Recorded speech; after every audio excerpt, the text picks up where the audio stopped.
ഇന്നത്തെ എപ്പിസോഡിൽ എല്ലാ കുറ്റവും കൂടി രേവതിയുടെ മേലേക്ക് ഇടുകയാണ്. അങ്ങനെ രേവതി കരഞ്ഞുകൊണ്ട് മുകളിലേക്ക് കയറി ഓടി പോവുകയാണ്. അങ്ങനെ പിറ്റേ ദിവസമായപ്പോൾ രേവതി കറികളൊക്കെ ഉണ്ടാക്കിക്കൊണ്ടിരിക്കും. അപ്പോൾ ചന്ദ്ര വന്നിട്ട് ഇന്ന് എന്തിട്ടിട്ടാണ് കറി ഉണ്ടാക്കിയത്, പാറ്റയാണോ അതോ പഴുതാരയാണോ ചോദിക്കും.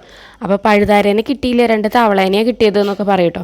എന്നിട്ട് എല്ലാ കറികളും ഇങ്ങനെ ഇളക്കി കാണിച്ചു കൊടുക്കും ചന്ദ്രയ്ക്ക്. ഇതിലൊന്നുമില്ലല്ലോ, നോക്കിക്കോ, നന്നായി നോക്കിക്കോ, ഇനി എൻ്റെ മേത്തേക്ക് ഓരോന്നിട്ടിട്ട് വരാൻ പറ്റില്ല കേട്ടോ, ഇതിലൊന്നുമില്ലല്ലോ, ഇതിൽ കഷ്ണങ്ങളല്ലാണ്ട് വേറെ എന്തെങ്കിലും ഉണ്ടോ എന്നൊക്കെ അങ്ങനെ ചോദിച്ചിട്ട് ഇങ്ങനെ കാണിക്കുക. അതിനുശേഷം ഈ കറികളൊക്കെ ടേബിളുമ്മേക്ക് കൊണ്ടുവച്ചിട്ട് എല്ലാവരെയും വിളിച്ചു വരുത്താം കേട്ടോ. എന്നിട്ട് ഓരോ കറികളായിട്ട് ഓരോരുത്തരെ കാണിച്ചിട്ട് ഇതിലെന്തെങ്കിലും ഉണ്ടോ, ഇതിൽ കറിയിലിടുന്ന സാധനങ്ങളല്ലാണ്ട് വേറെ എന്തെങ്കിലും ഉണ്ടോ, നന്നായി നോക്ക് എന്നൊക്കെ പറയും. ഇതൊക്കെ ഇത്തിരി ഓവറാണ് രേവതി എന്ന് പറയും കേട്ടോ.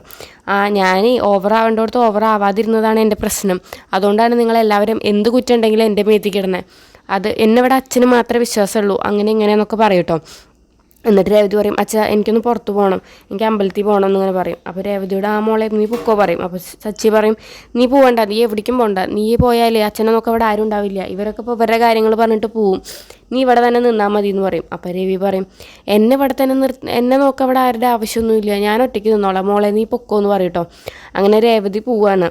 അതുപോലെ തന്നെ നമ്മുടെ ശ്രുതിക്കാണെങ്കിൽ ഈ ഫിനാൻഷ്യറുടെ ഭാര്യയുടെ മസാജ് ചെയ്യണം എന്ന് പറഞ്ഞിട്ട് വിളിക്കുകയാണ്. അങ്ങനെ അവിടേക്ക് ശ്രുതിയും എത്തിയിട്ടുണ്ടാവും, അവിടേക്ക് തന്നെ രേവതിയും വരികയാണ്.